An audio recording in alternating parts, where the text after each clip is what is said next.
Let me tell you about my friend and former coworker, Jennifer Nations. Now, you know Jennifer. She's the City of College Station's Water Resource Coordinator and also the host of KAMU's very own Waterful Wednesdays segment. Now, this is a woman who is passionate about water. I mean, nerdy passionate. Like wearing earrings shaped like toilets, nerdy. She calls herself the water chick, right? And Jennifer might be the loudest and proudest and most influential local voice when it comes to the importance of conserving water and how to do it. In College Station, she'll come to your house for free. She'll check your irrigation system to make sure it's working right and that it's on a good schedule. And she tells us what to do when freezing weather is coming, or how to do the least harm to your pipes during or after a freeze. When we worked together at the city during Winter Storm Uri, you can bet I kept her on speed dial to answer questions from the media and to put out helpful information for customers or just knock down some ridiculous rumors that were circulating. She's kind of the real deal, and she's my guest today. Welcome to Brazos Matters. I'm Jay Sokol. Welcome, Jennifer Nations, Water Resource Coordinator for the City of College Station and host of Waterful Wednesdays. Thank you. On KAMU. How you doing? I'm doing well. Yeah? Mm-hmm. This is like a home for you because you do Waterful Wednesdays all the time. Yeah, it's fun. I mean, I can record it at City Hall and send it over, but I actually like coming over here and doing it. We like you coming over here and doing Good. it. And Jennifer and I worked together at the City of College Station from 2009 to 2022. Mm-hmm. And we knew each other in a lifetime before that. Yes. So we've had a bunch of conversations like the one we're going to have today. That's right. So I'm going to pick your brain a little bit, and we can hit some things that I have on my mind, but you may have plenty of additional things on yours as well. Okay. Sounds good. So let's start out with the obvious thing. I mean, it is hot, and that means I'm sure that people are throwing more water on their yards and in their flower beds, and so I would assume that consumption has started to go way up, yeah? Yeah, I checked the numbers this morning. You know, through last week, we were only pumping around, it was like 11 million gallons a day, and then it got up to 13, and then we had some rain, and it would drop back down. But over the weekend, we went up to 18 million gallons a day. And we have plenty of capacity for that. But the issue that we'll run into is that in July of last year, late June last year is right about the time that things started amping up. This time last year in June, we were already pumping more than 18 million gallons a day, but it came on kind of fast. And I think that might be what's happening here. And people just start, they immediately go from watering.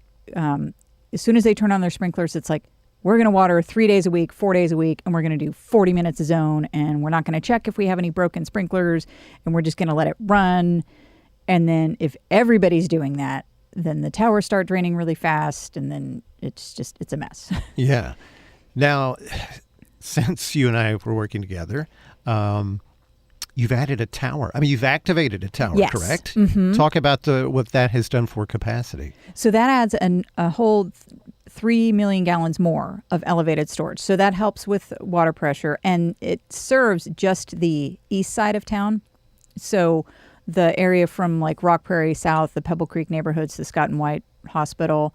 So that's actually really good because the difference in elevation with the lower lying neighborhoods like Pebble Creek and Stone Forest and stuff, when there's a great difference in height between where the water tower is and your faucet, you're going to have higher water pressure, and that's going to make your sprinkler system use more water than it's designed to. So with us leveling out the pressure a little bit more, I think that will help our system over the summer. So are you in the mode, I assume you are, of where as you drive down our streets and you're looking for concrete being watered, are you in that mode where you're like, I am so going to get after this person? Yes. Kind of already. Yeah. But I'll be nice first. I'm trying to just reach out to the neighborhoods initially and just have the HOA managers tell their residents, hey, please don't water the concrete. Please don't water during the middle of the day. And I'll just start putting that message out. But then, I mean, if it's something where a sprinkler is just like pointing into the street, then that warrants a pull over and, hey, go fix this, please. Right. I forget. I should remember this. But are there ordinances that kind of address? Yes. What? Talk about that. So we've got an ordinance, and I tell people sprinklers NICS 10 to 6, like no watering, no overhead spray irrigation, and that includes if you're hooking a sprinkler up to your hose at noon. You can't do that, although people do that. It's after 10 a.m. now, I guess, as we're recording this, and I guarantee that there are sprinklers running, and there will be sprinklers running at 2 o'clock this afternoon, but you're not supposed to do it. Is that seasonally or year-round? When I redid the drought plan in 2019, I just put it in for year-round because I figured, it's going to evaporate more in the summer, but it's still waste. So, and then also, I thought it would be confusing for people to go, wait, can I water in the middle of the day in January, but not in July? And, they wouldn't be able to remember, or our code compliance people wouldn't be able to remember. So I just said, I'll just do it the whole year. But technically, that's an ordinance violation. Mm-hmm. Yeah. That would be a Class C or what? I think it's just, it might just be like a simple ticket, but we can process those through municipal court. But, the easiest thing, we like to say, educate before you citate. Yes. We can just get people to fix their irrigation systems versus writing them a ticket. But if they continue to do it, then they can be issued a ticket. So. Now, you're still doing free irrigation system checkups, right? Yep. What does that look like? If somebody requests one, you show up to somebody's house, what happens next? Yeah, so like the one that I did earlier today, I showed up to the house and I read the water meter before we started, and then I went to the irrigation controller and I documented all of their current run times and the days of the week that they watered and the start times that the controller comes on. And then we go through each zone and I look, are the sprinklers, you're supposed to have what's called head-to-head coverage, like the spray from one sprinkler is supposed to go all the way to the other sprinkler. So I'll look for that. I'll look for some design issues, like the older systems will often have sprinklers spraying over paved areas. And per state law now, that's not allowed. If you design a new system now, like, the walkway that goes up to the house. Sure. And you have the 2 spots of turf on either side. So you can't have sprinklers spraying over that. That's a state law? It's a state law. It's funny, though, because like good irrigation design would design the irrigation system so that it's conserving water and only watering the green stuff. Yeah. But it literally took an act of law to get that design practice implemented. So I don't think I've ever heard you say that. Wow. Yeah, there's a whole list of requirements that irrigation systems have to comply with. And I've seen a couple of systems that I look at them and I go, I'm not sure that was inspected, or if they had the system designed a certain way that when it was being put in, were they actually looking at the plan? You're supposed to have an irrigation system plan. It's supposed to have everything marked with the flow rate and the run times and a north arrow, the irrigator's license. And then they're supposed to, when the system is being put in, that's supposed to be followed. And then if they find out that there's a tree root in the way or there's a plant or some structure and they have to move an irrigation line or an irrigation head, they're supposed to mark that up on the plan, like an as-built plan. And then they're supposed to give all of that to the irrigation system owner. And that's been law and city ordinance since 2009. But I question sometimes if that actually happens. So you put out a lot of information from the city of College Station, especially through the city's blog. There's so much water-related content, which is terrific. So if anybody has questions, no matter what the season is, and it's a water-related question, go to blog.cstx.gov because there's just a ton of good information from you from all of these years. But it seems like it's been the cold weather-related content that has really had the most views and people are most interested in. Like, that's when your expertise really flexes at a time that people need it. Is that right? Thank you. Yeah. I appreciate that. I've tried to put out more cold weather information. And again, it kind of goes back to irrigation, like make sure that you're not running your sprinkler system when we're going to have a freeze, because then we're going to have the cars go slippy slidey on the pavement. But then also, when we had what I call snowvid, when we had the freeze in February of 2021, I found out later that our fire department was going out and responding to calls, but people were calling 911 because they didn't have water. But it was because, it wasn't really a medical or I guess you could call it a health emergency if you don't have water to flush your toilets and wash your hands and stuff. But like the water department can also help with that. So I've tried to be more proactive about, if we're going to have a freeze, find out where your home's water shutoff is, find out where your irrigation system shutoff is, and go shut that off and cover your pipes and that kind of thing. Yeah. City of College Station has been conservation minded as long as I've been paying attention, and you have contributed greatly to that. Is that something that you feel like is sort of in the DNA of the organization, or is that because Jennifer Nations is doing what Jennifer does? I kind of feel like the initial impetus was from me. In fact, many, many years ago, I just, I was newly arrived from California, new into the job, and I thought, we need to conserve water because that's a great thing, and that's what I grew up doing in California. And so I put forth this budget proposal for a not insignificant conservation curriculum thing, and the response that came back was, wait, we're going to conserve water, so we're going to sell less, so we're going to have less money coming in. No, we don't want to do this. And who's proposing this? Do we need this position on staff? Because it was during budget hearings. Mm-hmm. And so I got the message to just dial it back a little bit. But then in 2008, we had the economic downturn. And but then that's also when the Green College Station program started. Right. And at that time, I was able to make the case that, hey, if we're pumping less water, we're spending less on electricity and chemicals, and so it's actually a savings for us. Mm-hmm.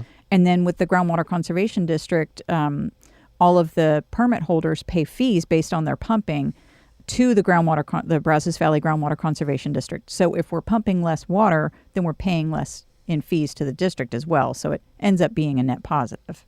Yeah, I remember promoting all the conservation messaging, and occasionally somebody would tell me, you guys don't really want people to use less. I know you say it, but you don't mean it, because that means you guys make less money. So, yeah, I'm sure you still hear that too. Yeah, and, it was less pumping, less money when we had a uniform rate, but now we have the graduated rates, really just for the residential single-family class. But we put those in place when we started really getting into conservation, because we wanted to send the message, if somebody's putting 100,000 gallons or more of water onto their lawn every month, that's way too much. And so we want to send that price signal that says, hey, because drilling another well to support that kind of water usage, that costs millions and millions of dollars. Mm. And we don't want to do that if we don't have to. Yeah, makes sense. Mm-hmm.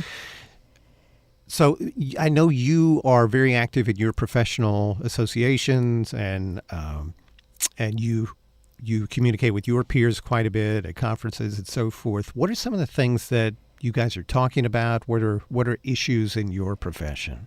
So, yeah, I have a regular meeting with some water utility communicators from the public information officer for Fort Worth Water. She's I'll name drop her. Mary Guglielmo, Mary G. I've followed her for a number of years. She's kind of mentored me, and she's gathered several of us together, and we meet once every month or every other month or so, and we just talk about what are some public communication challenges that you're dealing with. What are some stumbling blocks that you see coming up?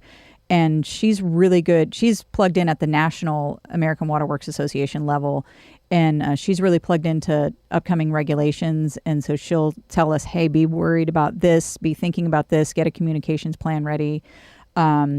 She's been the one that's been helping us all on our lead communication and our PFAS communication. And, you need to worry about this. You need to have this kind of message. So, yeah, that's good.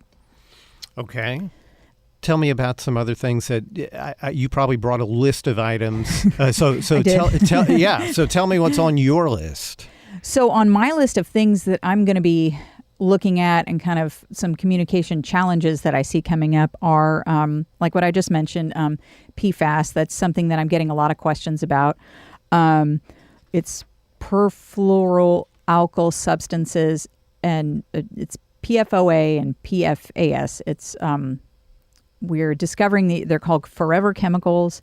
Another class of chemical that falls in that group, it's also called the Gen X chemical, which I find hilarious, being a member of Generation X. Same. Yes.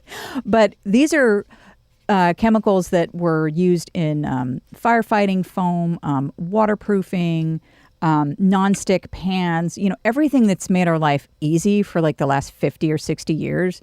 The manufacturing process, the chemicals will get into soil, they'll get into water. It's in our bodies already. I'm here to bring gloom and doom to everyone. Yeah, lighten it up a little bit, please. So now that we're finding that these chemicals are in the environment, now we have to look at, all right, how much is too much and how do we get rid of them?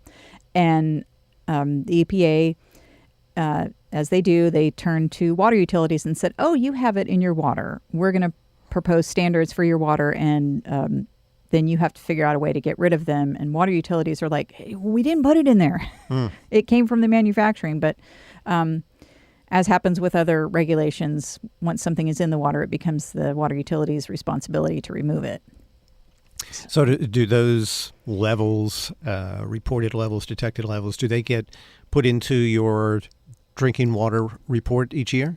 Yeah, that's a great question. So we have primary drinking water standards that we report on, and then we also have, and so those are the things that if we bust that level, then we have violated the Safe Drinking Water Act. Then we also have the secondary drinking water standards, which are just things like the things that everybody complains about with College Station's water, right. The sodium, the total dissolved solids, the pH. Those are not drinking water violations, but we include those in the report anyway. Then the EPA also does what's called the unregulated contaminant monitoring rule. They'll just put out monitoring every few years. Let's just go have utilities do some monitoring for these chemicals and see where they're at, what prevalence they are in water systems. So this coming year in 2023, we're going to sample for the PFAS chemicals. And so if we find them, then they will be included in next year's report. Okay. But given that our water comes from an aquifer that's 3,000 feet deep and it's confined, I really don't think that we will find them. So I don't expect to, but, of course, if we found anything that was in the unregulated contaminant monitoring rule monitoring, we would put it in the report. By the way, for anyone who might say, the Bryan water is so much better than the College Station water, or Texas A&M's water is so much better than College, you want to give a little plug for the quality of water and sourcing and so forth? Yeah, and spoiler alert, it's all the same. Right. We're all getting it from the same aquifer. It's going through the same treatment process. We've all got our cooling towers that have massive amounts of steam coming out because from 3,000 feet deep, the water's coming out at about 118 degrees Fahrenheit. And we put chlorine in it for disinfection, just a little bit. And that's it. I mean, we have such a good source of water around here. Imagine a big glass of water and you've got, at least 3 straws in it from the two cities and A&M, maybe more than that. But same source, same stuff. Yeah. So three main straws. But another thing that I'll be looking at and keeping tabs on, I and many other people, is there are export permits at the Groundwater Conservation District now. So people will get permits to pump water and then export that to some customer, maybe somewhere else if it's an export permit, it goes outside the boundaries of the district. Texas water law does not allow groundwater conservation districts to say, no, this is our groundwater. It has to stay within our boundaries. But, so if somebody comes in and says, we want to pump the water and transport it, they can't say no. But what the groundwater conservation district can do is look at their groundwater availability model and look at their desired future conditions, which is in 50 years, we want the aquifer to have X amount of water in it. And if that level of pumping is supported, then they will permit it. Where is some of our water being exported? Do you know? I don't know Okay. yet. I can guesstimate that, you look at Williamson County doesn't have a groundwater conservation district, and it's a suburb of the Austin area. That area is just growing so, Hutto, Round Rock, Taylor, that area is growing so fast. I would speculate that it's probably going there, but I don't know. Yeah, that makes sense. Mm-hmm. So if anybody wants to know exactly what is present in our water, in our drinking water, there is an annual report. Mm-hmm. Where can people find that? They can find that at cstx.gov/water report. And we revamped it a little bit this year. I love to steal ideas from other water utilities. So I looked at City of Mansfield, and they have a really neat little water report website where there's little section headings for the lead and copper statement and the regulated contaminants and stuff like that. So we had the wonderful people in public communications design the report. I gave them the information. They made it look pretty and readable. And then they also created a website where all of that information is clickable and searchable. So you have talented people to work with there. We do. You know some of them. I do know some of them. What else is on your list? Let's see. So National Water Quality Month is in August, so I'll really be pushing the drinking water quality in August, even though we release the report every year in July. In July, that's Smart Irrigation Month, so I'm going to be pushing Smart Irrigation this month. And then we're going to be doing some more testing for lead and copper as we move forward next year. All water utilities have to have a inventory of their lead service lines and then go sample for lead and copper at schools. That's something that we haven't done before.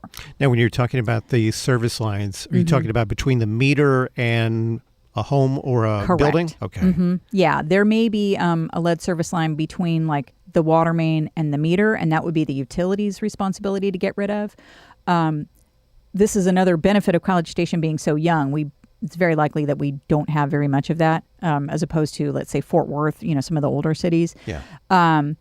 But we're going to go and do that inventory. And then if we find that there's a service line in between the meter and the home, then we educate the customer about, this is how you can replace it. And these are some of the risks. And we're going to do more sampling also to get a better handle of, is there any lead contamination in our water. The good thing is all of the sampling that we've done in years past has shown that we really don't have an issue with the water conditions leading to lead leaching into the water. So we're in a good situation. Are all cities doing this right now? Yes. And so at no cost, I guess, you get to request a city crew to come out and do that? Some cities are doing it at no cost. Other cities are saying, you can do it, but it's on your dime. That part is left up to the cities. Got it. Yeah. And what does that testing process look like? What do they do? They will, when you look at the building records, you look at, you can do some like scratching of the line and see if there's some tests that you can do to see if the line is lead or if it's galvanized or something. And then the sampling of the water itself, that requires filling a 1 liter bottle, and it has to be the first draw water sample. The water has to sit in the pipe for a few minutes. So you can't like get up and flush the toilet, or you can't get up and start making your coffee. You've got to get up and fill the sample right away. And this is the only testing that we rely on the customer to do it. So it's first draw water sample. So it's early in the morning. They haven't gone to the bathroom yet. They haven't had their coffee, and we want them to follow detailed sampling instructions. Okay. Yeah. So if a College Station water customer has questions about that, what should they do? They can call me, and I'll direct them to our environmental technicians. And then, again, shout out to our wonderful public communications people. We'll be developing a section of our website that has a lot more information about lead in water and what you can do, and answering questions and all that. Okay. So stand by because more information is coming. Absolutely. You want to talk a little bit about this? This seems like an issue that pops up every once in a while. Talk about accuracy with water meters. Oh, yeah. Usually they tend to run slow as they get older. So when someone says, oh, there's no way I use this much water, you should replace my water meter, we'll say, all right, you go ahead and do that. And then they end up actually having a higher bill later because the new meter is more accurate. Right. Yeah. Yeah. And water meters are smart meters or no? Not really. We have this. Some are the digital water meters, but they when they were replaced a few years ago, they were made direct read. Like somebody has to go and read it because the rest of the water meters are also direct read. So, yeah, that's unfortunate. But if I guess the next step to convert them to smart meters, it won't be super onerous. Like, aren't these meters convertible? We're trying to, any new meters that we put in, we're trying to make sure that they can be converted because that, to me, that really is the future. Then you can have the customer portal that shows you can, where you can set limits, or we can look at like Frisco. Their conservation person told me that he was looking at accounts that never went to zero. Yeah. And he looked at accounts that had really high usage, and he was going and notifying people that they might have leaks. And it's just it's a powerful conservation tool. It's a powerful customer education tool. So I really hope that we move to that as soon as we can. Okay, so with the last minute or so of our time, it's all yours. How do you want to use it? What do you want to talk about? What do you want to pitch? Goodness. Do you want to waggle your finger at us? You want to give us warnings? Yeah. I really want everybody to understand the value of their water. I mean, I'll just say only tap water delivers, public health, environmental or economic growth. What is it? Now I'm forgetting the 4 pillars, but tap water is where it's at, and it's undervalued, and I want everybody to value it more. Our tap water is good water. It is. Yeah? And it's relatively inexpensive. Unless you're putting 100,000 gallons on your lawn, and then I can help you. And when you see folks drinking bottled water, you want to slap it out of their hands? Absolutely. Good for you. Absolutely. That's why you're the self-described water chick, correct? That's right. Jennifer Nations, Water Resource Coordinator for the City of College Station and host of Waterful Wednesdays right here on KAMU. Thank you so much for the talk. Thank you so much for having me. Not only can you hear Jennifer's Waterful Wednesdays segment on KAMU every Wednesday morning at 7:42, and I know that's really specific, but you can find the entire archive of her segments on our website. And she's written and recorded an entire library of helpful water-related content that you can find on the City of College Station's blog. Go to blog.cstx.gov. Just type in Jennifer Nations into the search box, and that will keep you busy for a long time. Brazos Matters is a production of Aggieland's Public Radio, 90.9 KAMU FM, a member of Texas A&M University's Division of Marketing and Communications. Our show was engineered and edited by Program Director Matt Dittman. You can learn more about us and check out all the Brazos Matters interview archives at kamu.tamu.edu/radio. I'm Jay Sokol. Thanks for joining us.